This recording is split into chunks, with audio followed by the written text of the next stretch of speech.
Is your church staff environment starting to feel more like a boardroom, prayer room?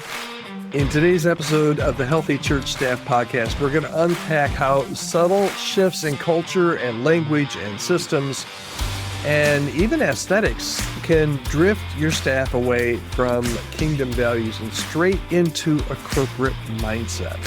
We're going to talk about that today here on the Healthy Church Staff Podcast. Hi there, my name is Todd Rhodes, and I'm one of the co-founders over at chemistrystaffing.com, also your host right here on the Healthy Church Staff Podcast. So why do some church staff offices feel more like a startup or a sales team than maybe a scene out of Acts chapter 2? You know, the whiteboards are full, Slack is pinging, but the Spirit? Now we're going to talk about why ministry may be starting to feel more like a spreadsheet and how to stop the drift before it kills your calling.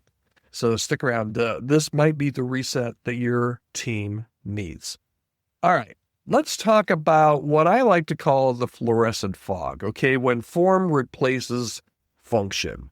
You know that moment when you walk into a church office and you can't tell if it's a ministry or a marketing agency?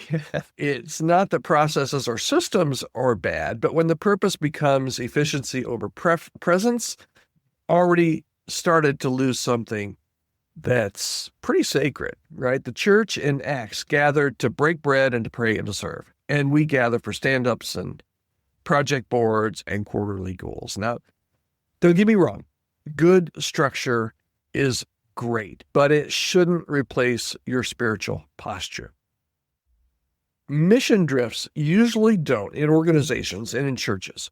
Mission drifts usually don't start with theology. Let me suggest to you that it often starts with templates, right? We often think mission drift means bad doctrine, like somehow we started off good and the 5 years from now you've drifted off and now you've got bad doctrine. But honestly, most churches drift off the path long before their theology drifts. They drift when their budgets matter more than people. They drift when team alignment becomes code for don't ask too many questions. They drift when hiring becomes about performance, not about calling. And if the church that we found in the book of Acts focused on shared resources, why do we measure everything in KPIs, right? Let's talk about job titles, okay? Because I want to talk about when staff roles mirror corporate titles. And none of these are bad, okay? But executive path, let me give you an example. Do we need an executive pastor of strategic implementation? What are we implementing? Exactly.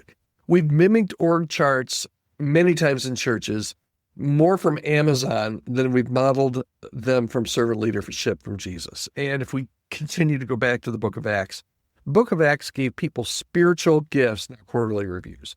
Now, that doesn't mean we ditch the structure. And I own a church staffing firm. I don't want any church to ditch their structure or to ditch hiring paid staff because it's important. We don't have to ditch your structure, but a lot of times you have to redefine your success. Sometimes it's not the systems, but it's just the vibe that's off. People don't pray together. Nobody eats lunch unless it's a working lunch. Maybe there's a low-grade tension in the office that nobody really wants to talk about. When high capacity replaces humble and spirit-filled, we end up building a brand, not a body. And eventually the most spiritual people will leave, but they'll leave usually pretty quietly. All right, so how do we reclaim that Acts ethos into our staff culture in 2025? What do we do? Here's some suggestions, right? Build margin for unhurried conversations. Not everything is urgent. Not everything is an emergency.